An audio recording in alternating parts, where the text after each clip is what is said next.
Dans cette vidéo, je vais t'apprendre à mieux viser au basket grâce à la science. Je m'appelle Coach Mathis, viens avec moi, c'est parti.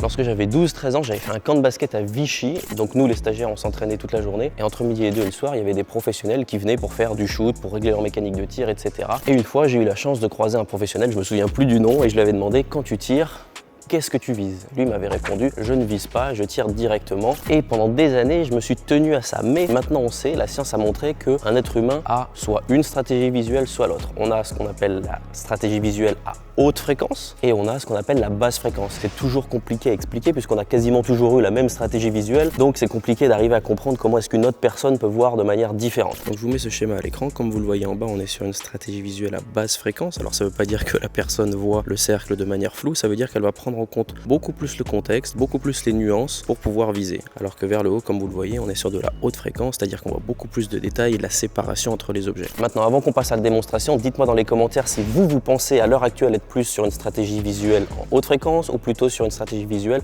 en basse fréquence. Ce que je vais vous inviter à faire, il y a un peu de travail, c'est de faire entre 10 et 20 lancers francs en visant l'espace vide et en tirant. Savoir comment est-ce que vous vous sentez de manière à l'aise, est-ce que c'est quelque chose de particulier pour vous, est-ce que c'est quelque chose qui fonctionne pas. Et puis ensuite, vous allez faire la même chose sur de la haute fréquence et vous allez essayer de faire en sorte que votre doigt aille en direction du point où vous avez visé. Donc là, je vais utiliser la stratégie visuelle à basse fréquence.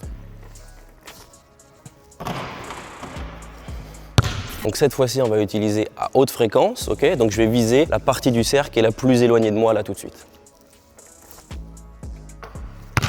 Donc je sais que j'ai une stratégie visuelle à haute fréquence, donc je sais que je suis plus à l'aise là-dessus. Mais quand j'ai tiré en basse fréquence, j'ai eu un petit peu plus de mal à viser quelque chose qui n'était pas concret. Bref, tout ça c'est beaucoup mieux expliqué dans ce bouquin, la Bible des préférences motrices qui est sorti chez Amphora. Je vous laisse aller checker ça. C'est un bouquin génial si vous voulez pouvoir individualiser l'approche, quel que soit le sport, quelle que soit la discipline. Donc je vous dis à très vite, c'était Coach Mathis.